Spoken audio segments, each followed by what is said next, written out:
حكاية عن شاعر يمني مبدع خزن القاط ثم حلق به الخيال، فحكم العالم لمدة 2 ساعات، حرر فيها القدس واتخذ قرارات عديدة.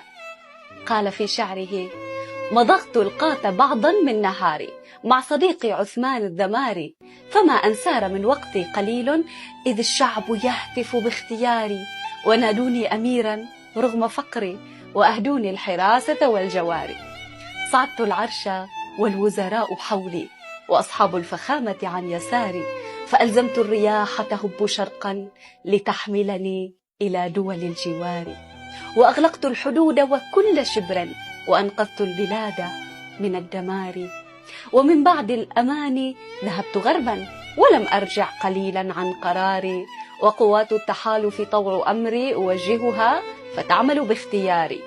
جعلت الهند قاعدة لحرب وأرض الترك صرحا للحوار، حكمت على جيوش الغرب قتلا وأسبيت النساء مع الذراري، قهرت الفرس والرومان قهرا وطوقنا عليهم بالحصار. ومن باريس أصدرنا قرارا بتجميد الموانئ والبحار. أخذت بايدن معبوتا قصرا وبنيامين أسرع بالفرار. جعلت الروس ترجو أي حل وأمريكا تطالب بالحوار. فتحنا القدس في عز وفخر وأجلينا اليهود إلى البراري، وصلينا بها ظهرا وعصرا وكبرنا بهذا الانتصار.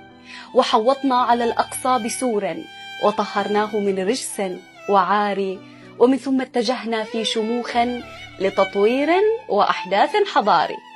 أعدنا الشام للإسلام فخرا مقر الحكم والسوق التجاري، وفي بغداد شيدنا قصورا وعاد اللاجئون إلى الديار. ومن صنعاء أصدرنا بيانا ودستورا لتوجيه القرار. ولما أن رميت القاط ليلا وناديت الحراسة والجواري إلي بالعشاء، فما مجيب ولم ألقى سوى ذاك الذمار. إنسان نبيل حتى عندما حلق به الخيال فكر في العرب وفي الحلم العربي.